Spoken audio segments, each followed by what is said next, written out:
Good day, everyone, and welcome to a special episode of Trailblazers and Pathfinders. Today I'm not interviewing a guest, but I'm actually a guest on a show. In particular, Live the Battlefield by Mario Bekes. If you haven't subscribed yet, subscribe to Live the Battlefield from Mario Bekes. I'll leave his channel details below.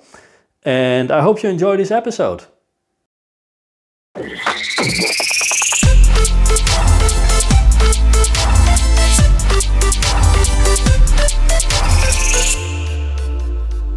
Hello, all of you risk takers and truth seekers to podcast Live the Battlefield. Today it's not about me. Today it's about our great friend and guest and client, Matt Koopans, the founder, and he's a managing director of the company Aurelian Group. And today it's quite wet today, Matty, right? It is. It reminds me of my country of birth. So yes. Tell us more. Where's your original? What's your country? Where you coming from? Okay, so born and raised in the Netherlands, in a small town called The Hague. Now, I say small town, it's, I think, the third largest city in the country. Okay. Because in the Netherlands, everything is small, right? It's like even Amsterdam. People, Amsterdam. How many people live in Amsterdam? Well, if you take Metro Amsterdam, it's about 1 million. If you take off the Metro, like all the other surrounding cities, Yes. it's just a couple 100,000, right? It's not Really? big. It's actually quite small. But they have Yeah. a lot of channels because Amsterdam is being portrayed as a most desirable place to live in the world. Is that true? Or? They've probably never been there. Okay. We used to joke that in the Netherlands, the summer is on a Tuesday, usually between 12 and 2. If you miss it, then it's gone, right? You have to wait for another year. Unless it's a leap year, it may not be there, right? Yeah. The 1/3 of the country is water. 1/3 of the country is agriculture. And 1/3 of the country is where we put 2/3 of the people.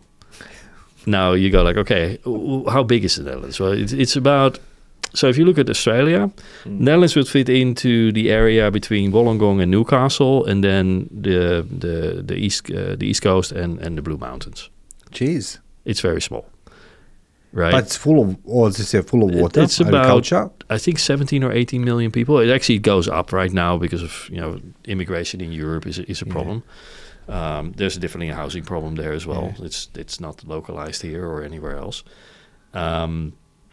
It's wet, right? You're below sea level. Now, obviously, right now, the government's complaining like, oh, we're going to have a shortage of drink water. No, you're in the Netherlands, right? You live below sea level. You don't have a shortage of drink water, right? It's all made up, right? But as a country, it's small. As I said, The Hague is a small city. I think 300,000 people. Okay. I lived in the city, actually it's like 15 kilometers away from The Hague itself, had about 100,000 people when I left. I think now it's 120,000, but it's just the Hague area, right? Here's the thing, The Hague to Amsterdam is about 30 kilometers distance. Jesus. Yeah. How far is Rotterdam then? Rotterdam, The Hague is about 20, maybe 25. It's so small. And then Utrecht, which is the city of my university where I studied, that was about 50 kilometers from The Hague. Let me do some reminiscence with you. I know the Netherlands are known for the two things. It's a lot of windmills, which I can't understand why so many windmills. Because to pump up the water. So several hundred years ago, they actually figured out like, hey, if you get a windmill, you can make grain. That's great. But you can also put a kind of a pumping mechanism so that pumps the water up. That's why, actually. Yeah. Because I try to understand like myself, the windmill back what I know in Croatia, we using, we don't have many, but it's what we have. It's usually, as I said, like those, for the wheat, for the grains and everything else. But in Netherlands, it's always need some canal, some channels. Yeah. It's like, what's these channels of water and windmills has so common? I would never consider this. So they actually pump the water and make sure that they stay above the ground level, right? Okay. So where I used to live in Zoetermeer, which is that small city in front of The Hague, we were about 2 meters something below sea level. So if I walked out of my house, then you had to walk up, and then there's a little creek. So that you have to walk up, right? So when you come from Schiphol Airport, and you drive on the A4, which is one of the motorways between Amsterdam and The Hague, there's actually a part where the ships are going over you. Yeah. Is that why they said, like, I heard that expression, when the Germans invaded the Western Europe, the follow the French, but then go to Belgium, the Netherlands, Denmark, the Low Countries. That's why they refer Low Countries. Netherlands, right? The Low Countries. So Holland is actually not the name of the country. Holland is, there are two provinces, North and South Holland. Yeah. That's where most people live, Yeah. right? That's where we basically put everybody almost. But Matt is referring to 40 people there to live. Just that, yeah, go live there, right? Can't do anything else with this country. Yeah. But it's the Netherlands itself is the name of the country, right? So you got Friesland. So what people don't realize is actually the multilingual part of the Netherlands. Oh, okay. Right? Because, you speak Dutch. And no, Dutch is not German. It's Dutch. It's a separate Dutch, language. yeah. We don't really understand each other. It's a different language group. Well, it's the same Germanic language. Isn't it interesting you say, we are not Holland, we are Netherlands. Yeah. We don't speak German, we speak Dutch. Yes. You don't say we speak Netherlands. Well, in the Dutch language, we say, ik spreek Nederlands. Okay. I speak Dutch, okay, that's right. right. However, we have another official language called Frisian. Okay. Spoken by probably 100,000 people in the whole world. Friesland is the northern part of the Netherlands, right? Very, very north. And they have their own language, own history. I mean, even the Romans were struggling with conquering the Frisians. They were tough people. Yeah. Second question is why tulips? Why tulips? So we import tulips. They're actually Turkish flower, right? Yeah. So the Netherlands was an international trading country. Country, yeah. Right? They have a lot of colonies, but the people don't know, yeah. Yeah, well, not so much colonies. We had a few, right? The Netherlands was not very good at colonizing. They were good at trading. Okay. Right? So if there was a colony, they were not very good at it. Which I think ultimately was not a bad thing, right? Yeah. What we did do is revolutionize the way that wars are funded. So the Netherlands was the first country to figure out, hey, war is a private enterprise. It's profitable. I'm not saying it's a good thing. It's actually a bad thing. But that's how they figured it out. Hey, if the king wages war, then the king's coffers will be emptied until the war is won, and then you will replenish it. So that was not profitable for a king. So the Dutch said, okay, well, we don't ask the king to fund it because that basically means raising taxes. And that means it's not popular with the populace. So what we do is we make a war just a commercial endeavor. So they created a company, the East Indies Company, Dutch East Indies Company. See, people don't know. If you are not familiar with the European history, particularly with the Netherlands and all these countries, because what people forgetting that Danish and the Netherlands and even the Belgians, but it's when you go in the south and a part of the Spanish and Portuguese, you guys used to be run the international trading routes. We were at war with the Spaniards, the Portuguese, the British. When Australia was still chasing, kangaroos, when the most of Europe was still in a big turmoil, Ottoman Empire and everything else being enslaved. People don't know these things. Dutch actually, they were ship around the world. They were shipping around the world. They were actually quite good at it. Now, obviously, we have a relation. The Dutch, I'm no longer Dutch, by the way. I'm fully Australian. This is the other thing I think is a good law in the Netherlands. If you take up another nationality, you lose your Dutch nationality. I don't believe in dual nationality. Right? I think you make your bed and lie in it. You choose the country where you live in. We are fully Australian. And that's it. But obviously, the heritage, born in the Netherlands, so I know a little bit about it. Now, there is a reason that the Tasman Sea is called the Tasman Sea. Abel Tasman was a Dutch sailor. Yeah. Right? New Zealand is called New Zealand after the province of Zeeland in the Netherlands. Van Diemenland. Van Diemen is a very Dutch name. People didn't know these things. The Dutch, the ancestors of mine, were everywhere. Yeah. Indonesia obviously was a Dutch colony. Now, but that's a settler. As the Dutch were not very good at colonizing, it also treated colonies not very well. Luckily, we didn't have too many of them. Yeah.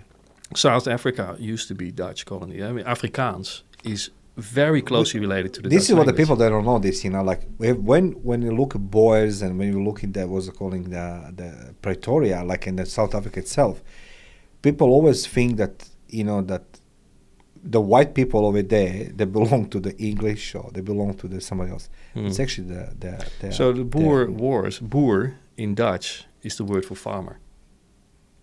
So they were actually Dutch origin farmers, right?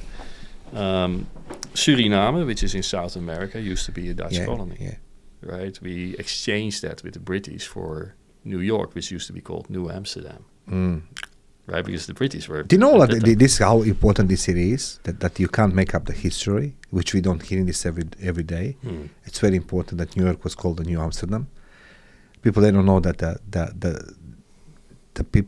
Dutch actually occupied the South Africa. Then the English wanted actually everything from there, because they discovered that, there's a lot of diamonds there, there's a lot of gold. Let's go slaughter the Dutch people there and the Boers. Obviously, there was this idea in Make the World Britain, right? That was didn't a policy, work very well for right? them. Yeah. It didn't really work out that way.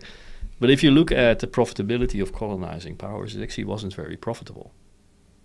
Okay. That's the thing. It's like the British actually lost a lot of money by being in Africa, right? That's why they exited. Now you see France exiting finally, right? It's like there's nothing to do there. The age of colonization is well and over. I do think from a origin perspective, it actually matters less. The culture obviously matters, but ultimately we all won. Yes. Right? We're all stuck here on this planet, floating around in space, and there's a whole ocean of nothing around us. Right, so we have to make do, and no baby is born. Oh, I'm this, and therefore I'm against. No, they're babies. Right? Okay, so my question is for you. Like, you're running now your own company. Yeah. You're fully pledged Australian. How does your heritage, your education, your upbringing influencing you to sail away from the shores of the Netherlands? Literally sail. Let's call it sail it, but we go by plane right now. Yeah. But people don't understand. Are admiring everybody who has the courage to leave known and trade for unknown. Doesn't matter how many, what is being promised to you, like in terms like, oh, okay, Matt, you just work for us, you're going to be CEO. It's still unknown. It's a new country, new culture. So tell us, everybody can understand, how much influence had on you that heritage of Dutch people, you know what I mean, education, upbringing, that you ventured, you know, take a courage. What most of people, they don't even have, they hold the mummies undies. That's the truth. Do you leave Netherlands? So you actually have to go a little bit further back. Please, right? By all means. So when I was very young, my father decided that he didn't want to use computers at work. Okay. So he quit his job. He worked in insurance. He was doing some insurance work. I have no idea what, because I was like 3 years old. Right? I know my dad was doing something. Don't want to do this. And he is a self-taught painter. He makes fine arts paintings, and so it's always going a little bit against the grain, right? It's like doing your own thing. So I grew up when he was doing his fine arts painting, and he taught people how to paint as well. So he had a lot of students, and in the late 70s, he had an opportunity because he was discovered by an American gallery owner. They said, hey, we want Jerry. His name was Gerard, which is, I think no one can pronounce that. It's Gerard in English. But so they go, hey, Jerry, you need to come to the United States of America and do an exhibition. I try to be like American accent. That's how it goes. Right? You need to have an exhibition here in, I can't do the Chicago accent, but here in Chicago, right? Yes. And there was a professor of arts in the Chicago University who wrote all kinds of praising articles about that particular style of painting. And so he had a 2-year exhibition over there. So when I was a young age, we spent like almost 2 months in the United States of America, and I started, I was 6. Yeah. You speak English, right? It's like, you speak English. It's like you learn how to speak English at a very young age because no one speaks Dutch. It's really surprising, right? If you leave the Netherlands, no one in the world speaks a word of Dutch except the Dutch. And the Flemish. And that's about it, right? Yeah. So I experienced there, like, wow, everything is so big. I just told you how small the Netherlands is, how cramped it is. I mean, we had a house in the city center, right? It's like 2 stories. So ground floor, story 1, story 2. Yeah. but it was like 7 meters wide. In the backyard was The backyard was like Belgium as well. 7 by 10. 7 by 10. And you're surrounded by neighbors. Everything is townhouses over there. You live in a town. Wow, you must be doing well. Like, oh, really? It's big and very small. Like not like houses here. Yeah. You don't have a garage in your. No, you park your house your car in front of your house. Right, there is no space.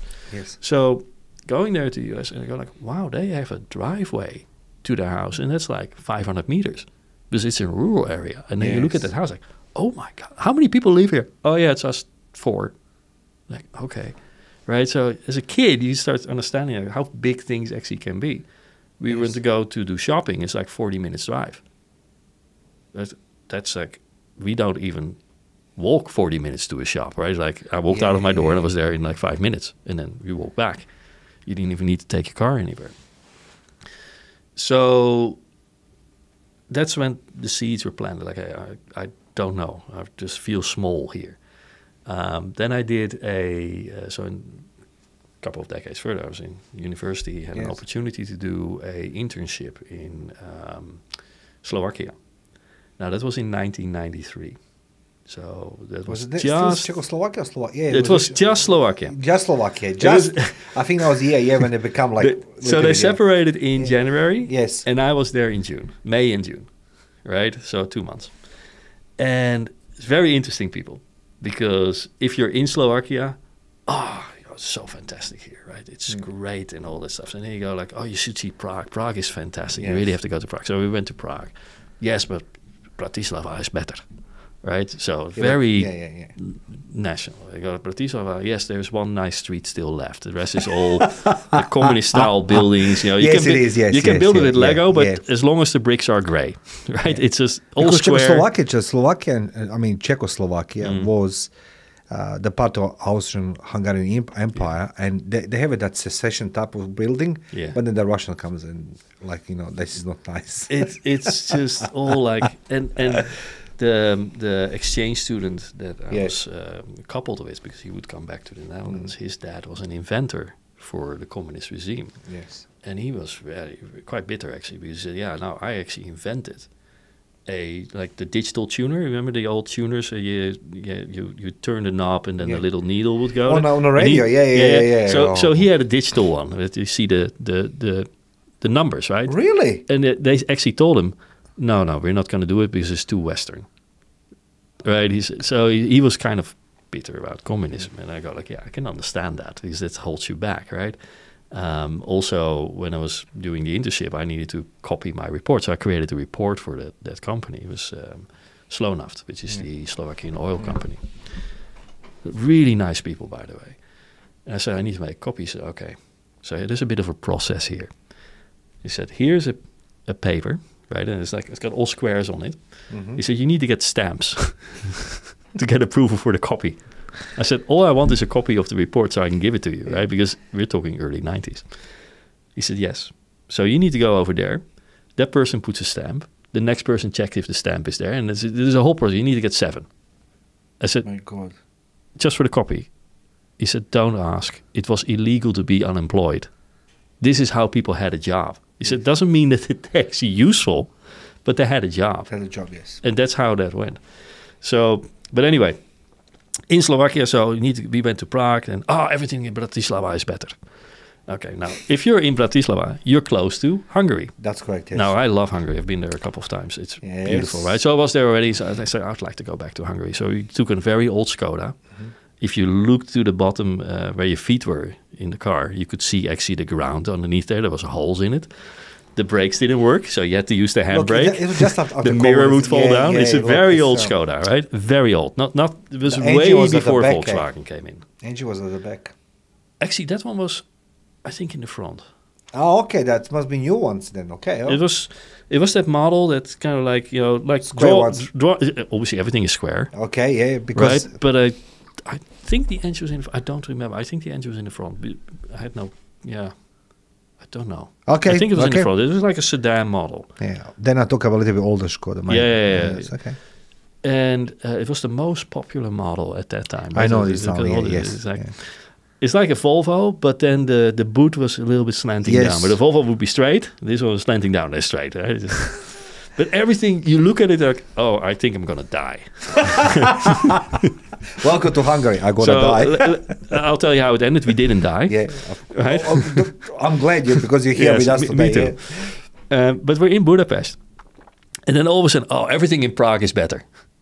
And so you're kind of selective here, right? Like if you're in Prague, everything in Bratislava is better. But if you're in Budapest, everything in Prague is better, right? It's a very national territory. Yes. And I think it has to do with them losing that national autonomy. Stuff That's correct. during yes, the Soviet occupation, yes. basically, right?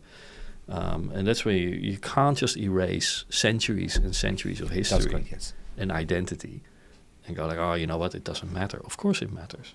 Your heritage always matters. You bring it with you wherever you go.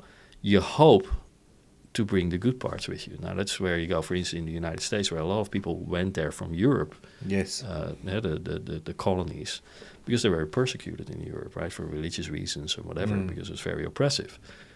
What happened is these people actually were industrious. Yes. Like, we want to make something out of our life. You saw the same happening in Malaysia, Yes. right? The Chinese Malaysians, they were actually a lot more industrious than the local population, became successful. That obviously became a problem, and that's eventually Singapore came out of that. Yes. Right? So ultimately, I do believe that we're all on this earth, floating around in space. We're all human. We're all one. Right? I don't care about your heritage. I don't care about your color. I don't care about your creed. Yeah. We all share this earth, but we do need to make sure that we make things a little bit better for everyone around us. Now, being industrious is one part of it, right? So my career after Slovakia, I worked for some companies in the Netherlands, did some sales, actually became reasonably successful at that. You become itchy to travel, right? That's but I just couldn't stay in the Netherlands. Things are too small. So small, yeah. Then I had an opportunity to go to Saudi Arabia. That's another extreme.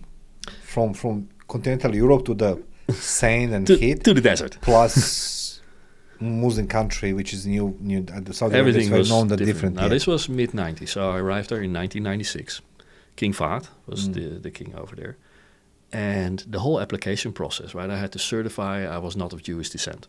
Okay. I got like, okay, well, whatever, right? It's their country. Yeah. But, I thought it was odd. Yes. Obviously, the country is dry. Funny enough, I've never met so many people with alcohol problems as in a dry country.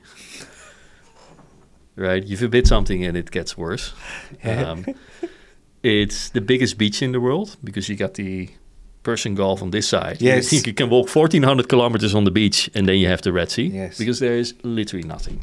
Nothing, right? Riyadh is in the middle of nowhere, I was in Dhahran, which is the eastern province. Yeah. We were a little bit more free.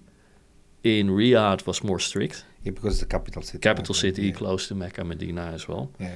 And in Jeddah, I've been there a couple of times. I didn't like Jeddah. I never got used to Jeddah. It's a very religious place, Jeddah, I think it is. Well, it's Saudi Arabia, so you kind of, And between 96 and 99, I was there. So I met my current wife there, right, where it's illegal to date. So obviously that happened as well. I mean, even the McDonald's at that time, I think now it's changed, right? Someone actually said, I'm going to vacation in Saudi Arabia. Like, what, they have tourist visas now? Yeah, they have tourist visas and all that stuff. Like, okay, something they try to be a little bit softer now. They like, have to. Yeah, right? But at that time, when you went to the McDonald's, you had two entrances. One was for the bachelor men, and the other one was for the families. Because you can't, as a bachelor man, you can't see a woman eat. That's just unheard of. So you have separate things. And the woman could only go out with her husband, her father, or her brother. That's it. Right? It is no boyfriend. Are you kidding me? That's punishable by jail. But how do you, I mean, like, okay, that's interesting because if you don't date somebody, how are you going to marry somebody? I mean, that's... Mommy, daddy decides. Obviously things happen. So there was it's the Corniche, which is a road next to the ocean. There was a McDonald's there, and the women would stand there on the top of the McDonald's, right? So there's so there's two floors, right? And the top floor was for the family section. Yeah. And the women would stand there, and they were holding up their phone numbers on signs, and then the man would drive by right and calling them. and that must be interesting to see. You see the weirdest things happening. Yeah. So there was also the scheme that men would buy a phone. Now, mobile phones in 1996, right? Every country in the world, they were subsidized. Yeah. Not Saudi Arabia. They were like $2,000. Jeez. And then you needed to buy a SIM, which is another $1,000. And then you needed to buy the subscription. Which is another $1,000. It was expensive Yeah. because we actually don't want you to use them, right? So they would buy 2 phones. And if they saw a taxi with a woman in it, and you don't know what she looks like because they're all pressed on you see the eyes, right? You're like, oh, that's a reasonable shape. So opens the window, the woman opens the window, he throws in the phone, and then can call with her. My God. It was just, the weirdest things are happening. People are quite creative in these things, right? It's like, yes, I think the human society itself, it's a very creative way. They need something to happen. things will happen. They're always going to find a way. Things will happen. Now, if you were taking a flight out of Saudi Arabia, so you go into the airplane and they're all wearing their national dress and they're all very proper. The moment the plane goes to international waters, they all, one by one, go into the bathroom and change into tracksuit. And that's when the drinking starts. So it's a hypocrisy of it. Of course. Of course it is. Of course. So you visited Saudi Arabia. Our next stop was? So I lived for a while in Bahrain, Yeah. which is a very small island off the coast of Saudi Arabia. I actually took one Very time rich a flight origin, from Tehran to Bahrain because that was quicker than driving there. And the driving is only 30 kilometers, right? It's not that far. This is a big bridge. But you have to go through 7 toll custom gates when you're on the bridge. Man. 7. And they check under your car, especially when you come back into Saudi. Are you bringing back pork? Are you bringing back alcohol? Are you bringing back any of the prohibited stuff? Yeah. Right? So flying was easier. One check, that's you could see Bahrain from the airport. Not just from the airport, right? It's not that far. But basically, they had to circle because you need to go to a certain elevation in order to actually start the landing. That's correct, yes, that's correct. Yes. It's too close. So they have to go around and get in there. So I did that once. The rest of we did actually with the car. And yeah, you spend like 7 hours on the bridge. My I God. remember one time we were there and our cars were painted in the colors of the company we worked for. So we had Toyota Camrys and normally they're all white. And we had this big yellow backside of it, right? So front was white and then it's this diagonal yellow. And then passes, all of a sudden cars were moved aside. Yes. Right? And this big BMW comes in and we go like, holy crap, that's Ibrahim. That's our sponsor. Oh, okay. So he said, park your car over there. You come with me, yeah? So he was just raced through everywhere because our sponsor, his sister, I believe, was married into the royal family. Ah, okay. His father used to be the governor of Eastern Province. Wonderful guy, by the way. Yes, his wife was Canadian. I learned a lot over there. I was a 24-year-old snot-nosed kid that came into Saudi Arabia doing a job of someone that normally would have at least 10, 15, 20 years experience. But those people didn't want to come there.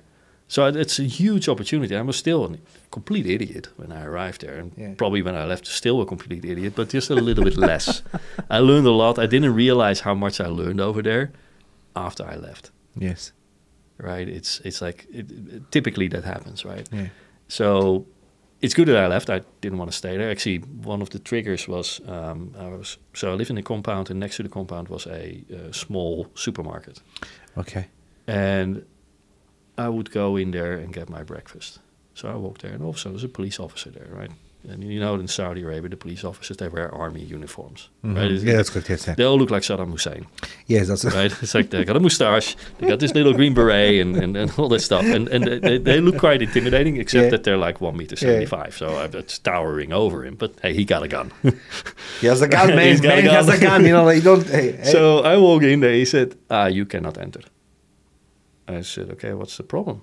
He said, terrorist. I go, okay, I live next door here. Is there a problem? Should I move? He said, no. He said, no problem. But if you no come here, then no terrorists come here. Mafi muskila, no problem. I said, okay. I can't really fault you for that logic. Yeah, that's okay. It makes sense. I mean, your country. I just don't think I want to stay here. Yeah. Right? Because obviously we were a target. Yeah. And just before I arrived, that was when the bombing of the compound was where all the nurses were staying that were serving the U.S. Army. So it was an interesting time over there. And as I said, I learned a lot because you do things that you just have to make it up as you go along. You hope not to make a catastrophic mistake. Yes. But 24, your But brain is not wired that way. Exactly. But look at what experience do you have. It's invaluable because it's you can't put a price tag on this. It's so well. I mean, being a country like a Saudi Arabia, it's I don't know. I'll never like to go there because of the laws and legislation. It's different now. Actually, it looks different, but it's the same. I mean, like they like do the soft things, like even in Emirates, where Dubai, it's quite open country, right? I mean, everything else, you still when you walk inside, it's like that this is not the place where you want. Well, you had the Mutawa, right, which is the religious police. Yes. And typically, in order to become a Mutawa, you go to Mutawa school. Yeah. And that's in Medina, and a lot of them were kind of criminals. Yeah. You can choose. You want to go to jail? It's usually not a very good place to be in Saudi Arabia. Or you want to go to the Mutawa school. So they're kind of like people with authority and power. And even the police would not contravene the Mutawa, right? And you could recognize they got long beards and short pants. Somehow, the longer your beard, the shorter your pants are. I'd never really got it, but that was a symbol like, oh, he must be very, very religious. Good man, right? Yeah. They were, in Riyadh, one of my colleagues, they raided the building during prayer time, Salah, right? In the 5 times a day, they announce that you have to pray. Yeah. And they go into the building, the office. The office needs to be closed, so it was nicely closed. And they went in there, and they say, Ikama, which is they take away your passport if you live there, and they give your Saudi identity paper. Right? It tells you who your sponsor is, where your sponsor lives, and if you're further than 50 kilometers away from your sponsor, you need to have a travel letter signed by your sponsor, stamped by the Chamber of Commerce. That's how that was. Hey, you're visiting their country. Yeah. Right? So they went in there, and then the red Ikama, that I had one, because you're not a Muslim. Yeah. Right? So basically, we don't really care if you go to hell. But if you got a green Ikama, then you're a Muslim. And if you have a green Ikama and the Mutawa catches you not praying, you go to jail. Look, I'm glad you come back alive. So what was the next step after Saudi Arabia? I went to Bahrain for a while. That didn't really work out. So some visa problems. Yeah. Lost a lot of money there. Which you made a lot of money in Saudi. You lost a lot of money in Bahrain. Of course. But it's kind of the story of my life. We were not rich when I was growing up. Yeah. Sometimes it was okay. Dad sold another painting. Sometimes it was not so okay. But great opportunities. Learned a lot, and actually had a very good childhood. I was no complaints whatsoever. Yeah.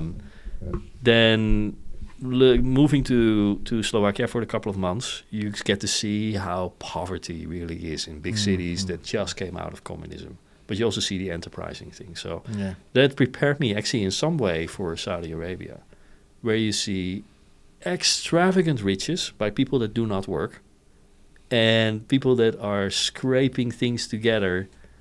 And basically it's slave labor, but they come there by volition and choice, and after a few years they go back home. And they still send like 80% of their salary home. Right? Can you imagine that? I mean, like, I saw this, let's just say in Singapore was one thing I was always shocked, because Singapore has, I think, 5 million people, citizens of Singapore, which, as you know, being citizen of Singapore, it's impossible if you're not born there, right? I mean, literally, you must be born there, like two generations. Or be very, very wealthy. Very, very wealthy. However, it's like 4 million migrants working there. Yeah. On such a small space. And I said to myself, that's very interesting. But then here's the thing. What does Singapore make? Makes nothing. It's very little. So very you used to have nothing. electronics like Creative, right? The old Sound Blaster cards from computers. And I'm obviously a computer background. But they don't make a lot. Now, they obviously have Petrol Hub, right? So there's a through port. So we are linked to Singapore. The ports, that was called and the rest is the financial market. That's correct, yes. So what's going to happen with Singapore in this current climate, right? We see the end of the petrodollar.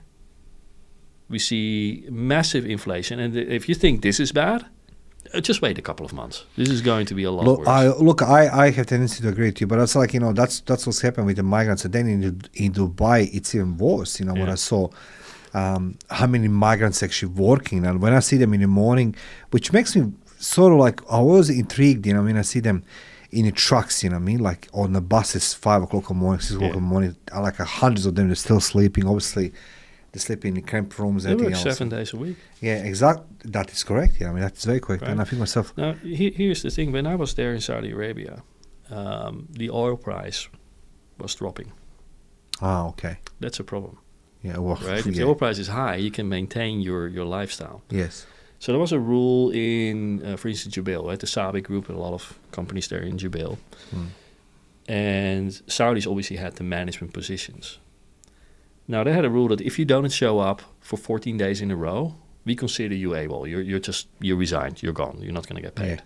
So they showed up every 13th day, had some coffee, had some talk, and then collected their 10, 20,000 US dollars tax-free. God, let's go do this. Let's go. That's a good job. That was a good job. The work was actually done by others. So people from third world countries, they were willing to work for free and do really shitty jobs. Even though they were doctors or whatever they were in their home country, they would make more money here than they would ever do at home. So they would come here and then send money to their family. They still send 80% home because you give them their housing, you give them their food, right? So there's no food allowance, you just get the food. It's not great living, right? It's really bad. But they came here because, hey, I make 10, 20 times more than I can make at home. Yes. So they would come. So you can say it's slave labor. It's not fair. But they look at, from a Saudi perspective, it's like, hey, you're willing to come here and I'm paying you 20 times more than you get at home. It's up to you, right? You don't have to. You don't have to, exactly. You have to. Now, there are some agencies that are less valued, right, on human life, and they actually, cheat and all that stuff. So I'm not saying that doesn't happen, but from a perspective of the Saudis, it's like, we give you an opportunity. You send money home. It's good for your family. It's good for us. Everybody happy, right? Then you got the managers coming in from Western countries, because we had the education and all that stuff. Are we better at it? Probably not, because I met really smart people. My boss, by the way, in Saudi was one of the smartest people I've ever worked with. And he had virtually no education because he was a school dropout. And his dad said, you go in Saudi. I got a friend of mine. He runs a garbage collecting company. You go work and doing the garbage collecting. So you learn what work is. Now that changed him because he started the company and then all of a sudden he had like 200, 300 people working for him, right? You don't do that when you're stupid. That guy was not stupid. Surely he did not do all the education, but they go like education is overrated in most cases, right? So true. So you learn like, wow, that guy is sharp, right? Very sharp. Obviously, me being an idiot at 24, he's sharp, but you can, I can do better. Yeah, I can do that too because I'm educated. You come back and you go like, yeah, no, actually no. You've built a different level of respect, right, when you get older. But the managers tend to come from Western countries. Now, this company, obviously, Dutch general manager, so he had a lot of Dutch people around him, right? And the beauty with the Dutch is we are used to hard work. The Dutch work hard. We don't do extravagant lunches like in France. Don't do anything after 2 p.m. because people come back from lunch and they have their wine and all that stuff. No, right? I did projects over there. That is very true, man. That is very, very true.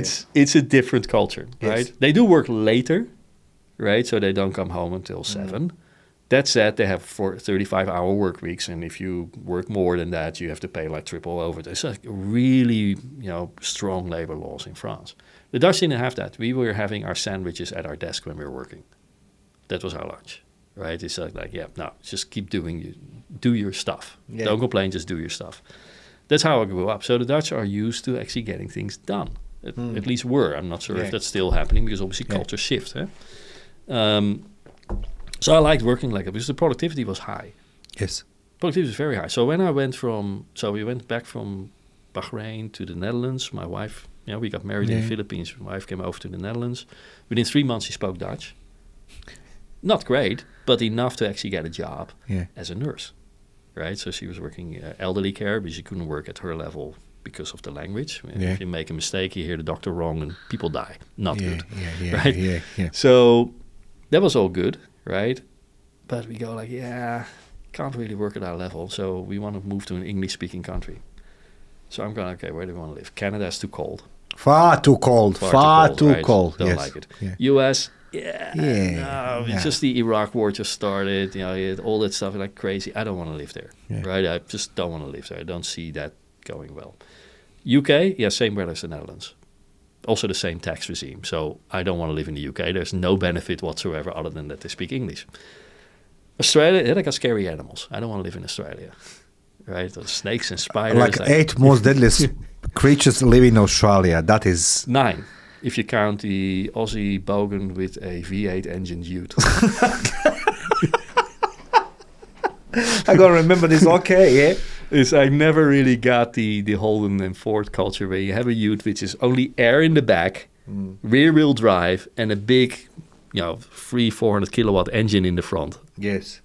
And you give him to like a 25-year-old. It's like, that's deadly. It's like, I don't see that go well.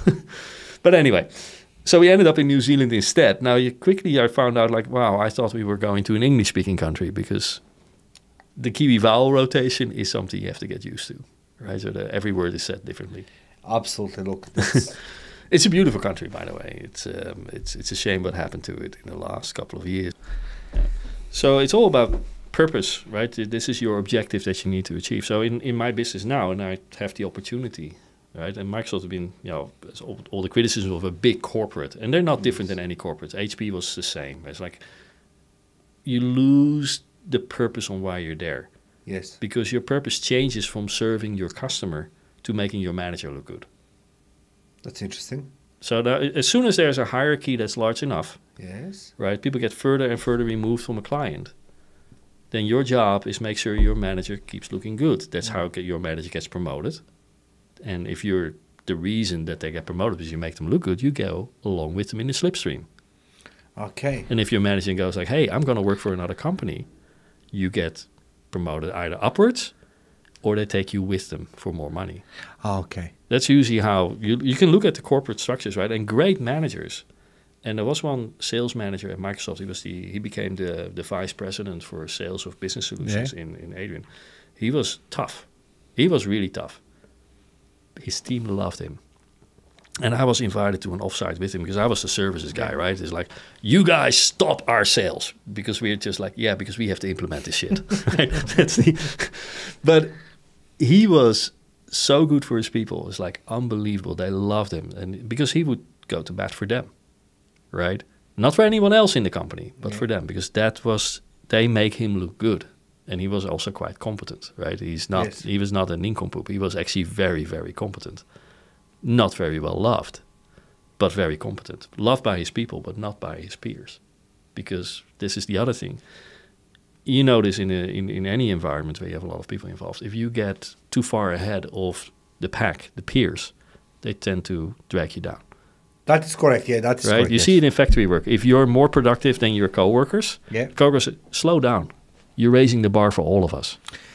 That is very correct. Because it's much easier for productive people to do less than it is for unproductive people to lift their game.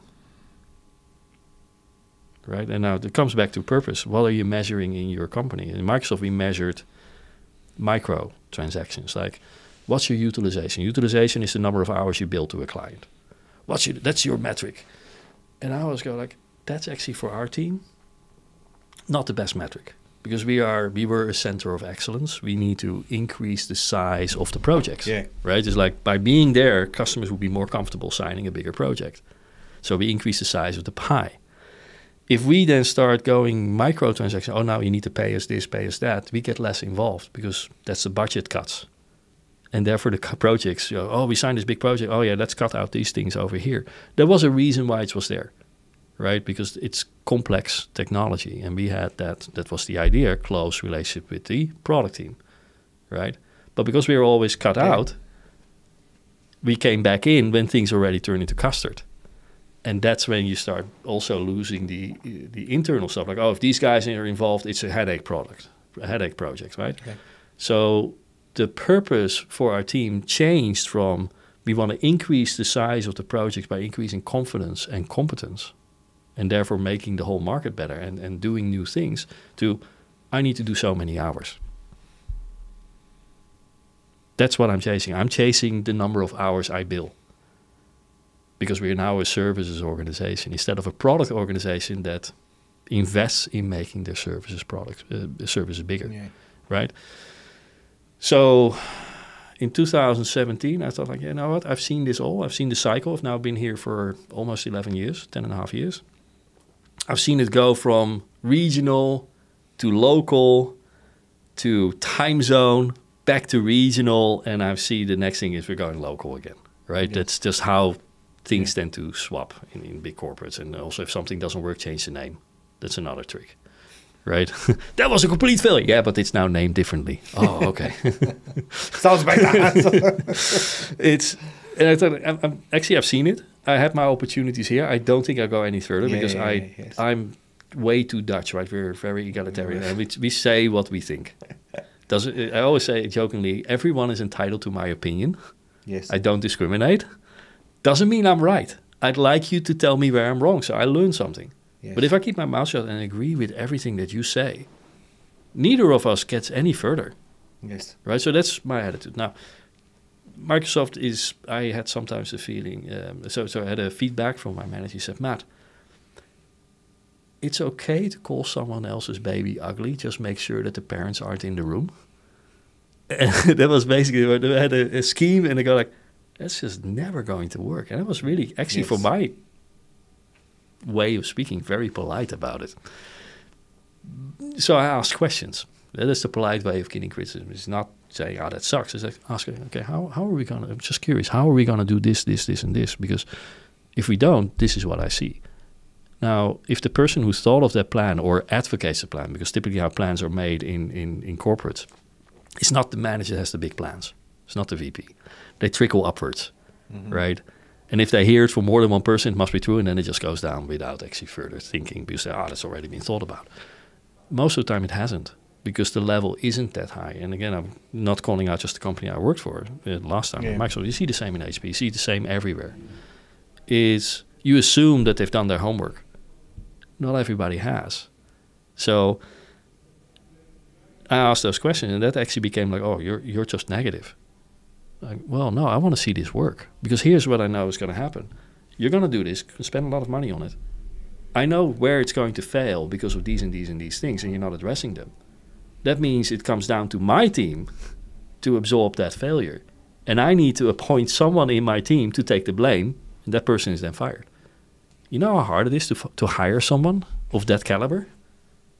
It's not that easy, and you can't just go, who do I need to replace to fix this?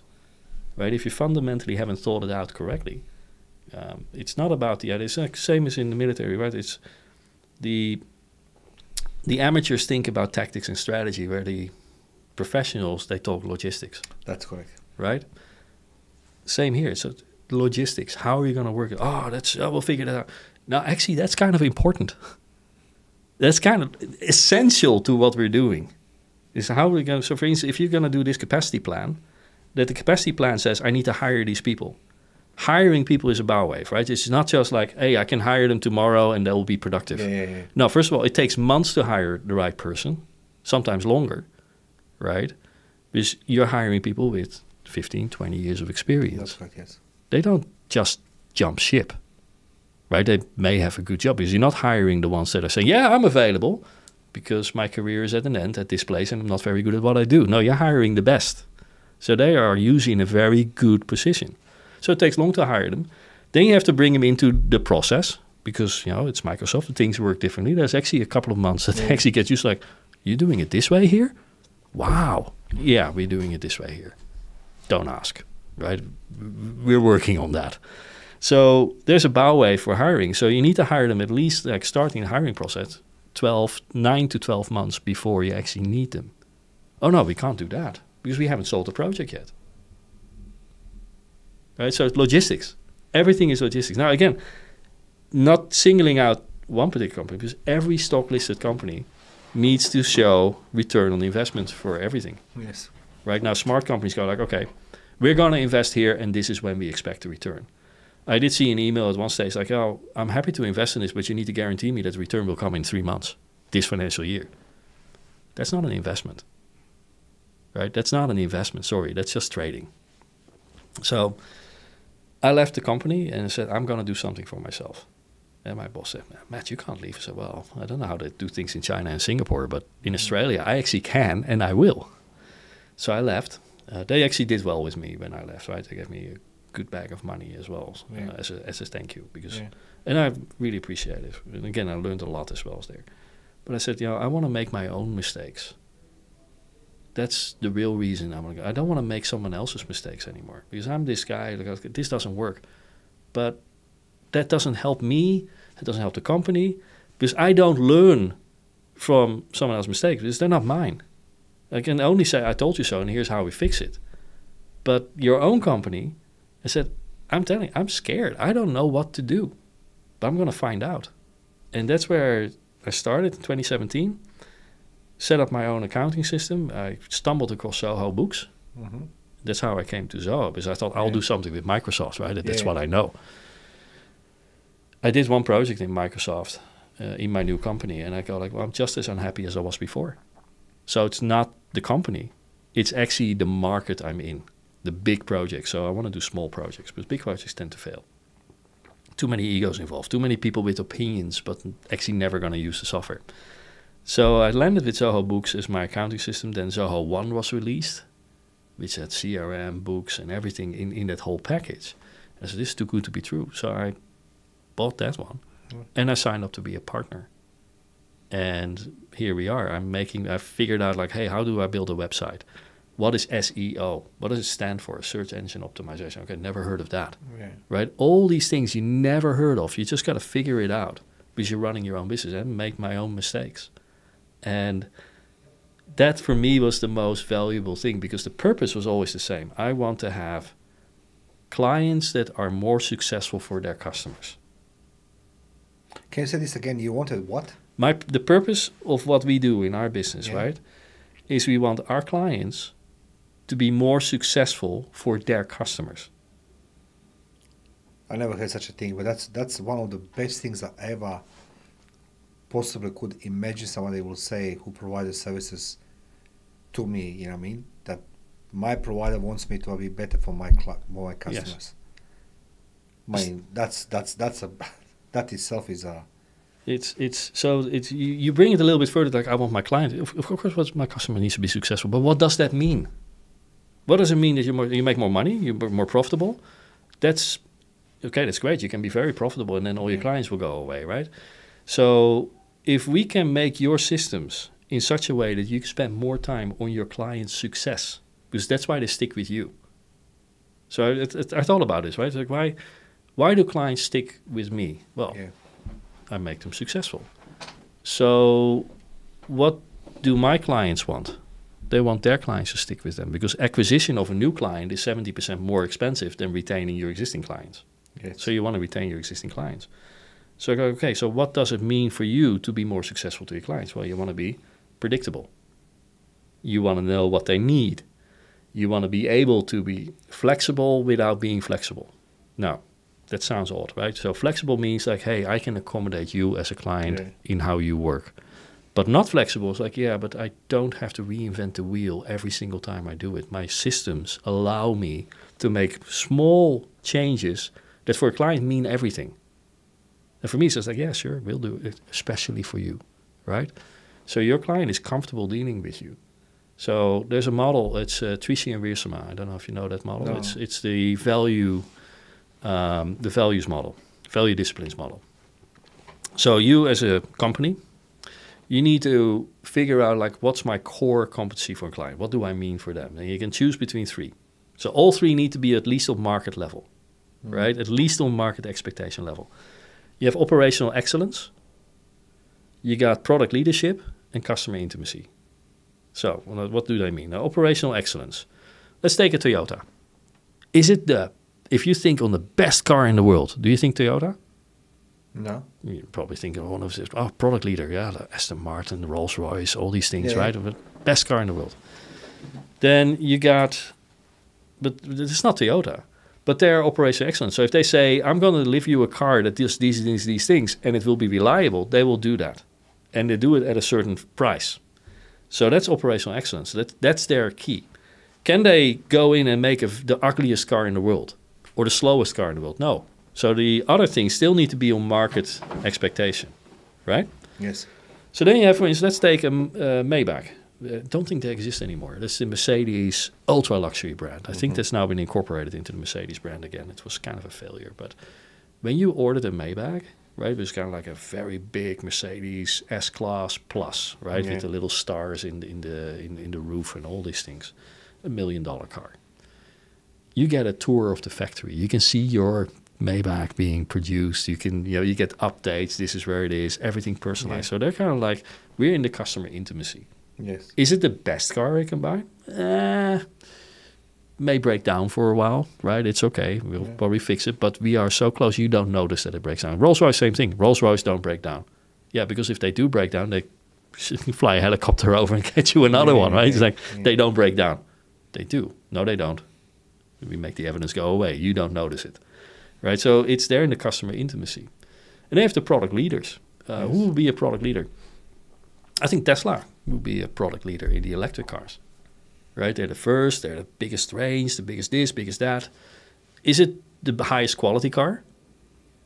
No, they are kind of known not to react always in the same way as they do. If you look at how they're actually put together, one end of the hood you can put your finger in between, and the other end of not even a dime, right? So they're not high quality put together.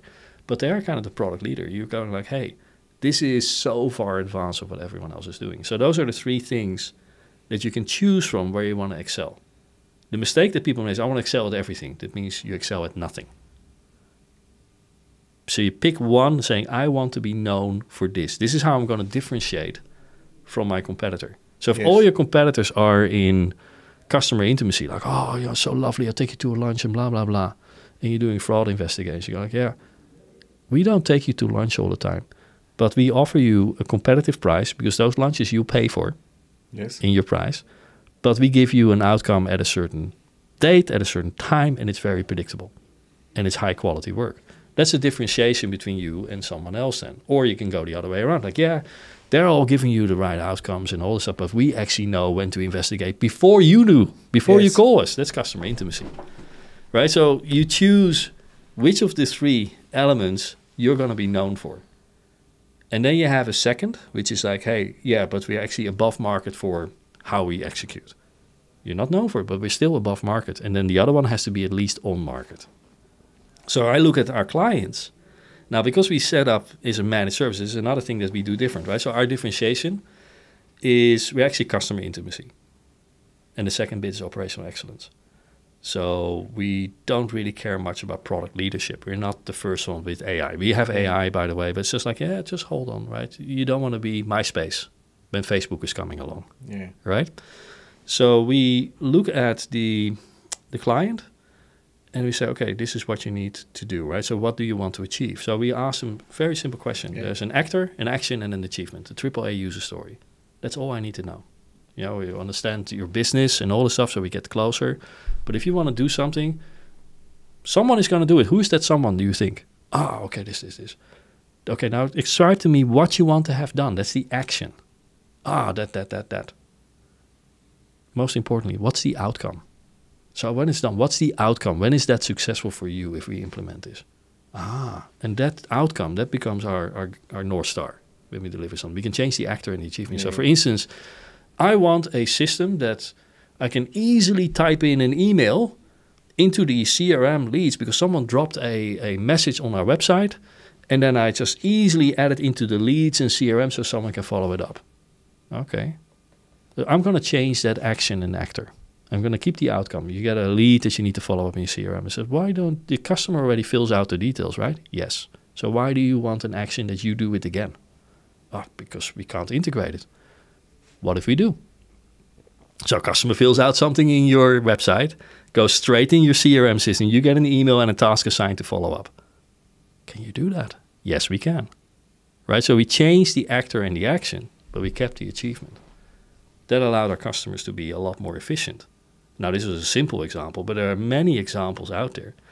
Then we have, some insights into like how do you manage your stuff, right? So, for instance, if I talk to a client like, sales is going okay, but we're gonna have a sales meeting again, next month because I think we're gonna run behind on numbers. I said, so how often do you have your sales meetings? He says, actually, when we think we're gonna run behind the numbers. I said, okay. So what if I give you a report with deals that are closing this month, next month, and after that, right? And you're going to have a sales meeting every week. He said, oh, no, we don't have time for it because they take hours. I said, no. You're going to do it differently. You're going to have that report here, and you're going to have your salespeople tell you which deals do you think are going to slip, which ones are at risk, and which one do you commit. That's it. You don't have to ask why or whatever. Every deal that's going to slip, okay, what can you bring in forward from next month? So you're going to slip this? Okay, that's $100,000. So which $100,000 of next month or the month after can you bring forward? Because you don't have to chase new deals to close within a very short time. You bring forward things that are closing the next month. And then the next month you can again find other deals. And he started doing that. He said two things. The sales meetings are very, very short. He said, and after a month, now we do it for 3 months, our numbers have never been higher. So I'm the systems guy. We give the reports, but we also give you the kind of the CIO service as part of the whole thing. Like, this is how you can use this data to be more effective. Now, selling more means doing more for your client. So that meets our purpose. It's like, be more successful for your clients. Because you can't be successful for your client if they don't buy from you. So that's the joy of the business that we're now in. And what's the Aurelian Group? What services you guys offer? Okay. So I said we're kind of unique, right? So normally when you buy software for your business, you go like, oh, I want to do this, this, and this. And then you hire a partner that makes that happen. So we take that whole on the side saying, okay, we give you a managed services experience. We are not only giving you the software on that price, but we also provide you the implementation, the support, the maintenance, enhancement. You have your IT department and kind of like a CIO service all rolled up into one price. So it's kind of like the Netflix model, right? Rainy weekend, I'm going to watch 10 movies today on Saturday. Netflix doesn't charge you more. They will charge you more if you want to watch on various devices at the same time. So we scale it based on the size of your organization. So our deal size is usually between 7 as a minimum till like 25, 26. If you have more than 50 employees, we go like, yeah, our service will scale, but I don't think I want to do business with you from a cultural perspective. So I used to have a chat with the managing director, like, why do we fit? Because I do not want to do business with people that have opinions about how things are done, but are not doing it themselves. And if a company gets a certain size, you get someone that is like, I'm the process expert. I am the process manager. Okay, so what do you do? I do the processes. So what do you do? I do the processes. Okay, so you're not going to use the system. No, but I'm going to have an opinion about it. So they keep you busy without actually involving the team in there. So I was in an organization that we were doing a warehouse management system. Yes. So we're doing the whole ERP, and then we brought in another warehouse management system. And I was speaking with the whole group there, and we did the rounds. And I said, excuse me, who of you actually works in the warehouse here? No, we don't. We're the experts. I said, so you used to work in the warehouse? No. We're experts on warehouse management. I said, so I'm here with the group of the subject matter experts, and none of you actually do the job. How is that going to work? Now people go like, warehouse people, oh, they never made a career, they don't know anything, they're not educated. You'd be amazed how much they know to the nth degree on how to make a warehouse, optimized. They're so super knowledgeable. So that's why in our business we go like, okay, if you're more than 50 employees, I'll have a chat with the owner, director, I don't care who, right? The person in charge, on why we're a cultural fit. Because I don't want to be talking to a proxy that has an idea but actually doesn't do the work because they don't have that knowledge on how really the company ticks. Because there's a way that the company works that everybody thinks it works, and then there's a way that it actually works. Now, if you implement a system, you need to know how it actually works and how to actually take away those bottlenecks instead of going like, oh, but this is utopia, this is the new idea, this is how your new process is going to run.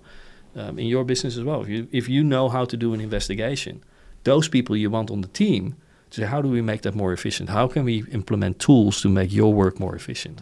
You don't want someone coming in there, well, I've never done an investigation, but I know how to do it. Yeah. But I'll know how to make it better. Like, okay, sure. That's just not the market I want to be in. I can make a lot of money in that market. You can make a lot of money in that market, but it makes you so unhappy. Unhappy. So how the people can find you, Matt? All right. So AurelianGroup.com, Aurelian-group.com, AurelianGroup.com.au. As all the websites, they all link into the same thing. You can find me on LinkedIn. I don't do much on LinkedIn, so Matt Koopans, Aurelian Group in Sydney. I'm not a social media user, so I'm not on Facebook or any of that stuff. Don't worry, I'm going to find you guys. I'm going to help you.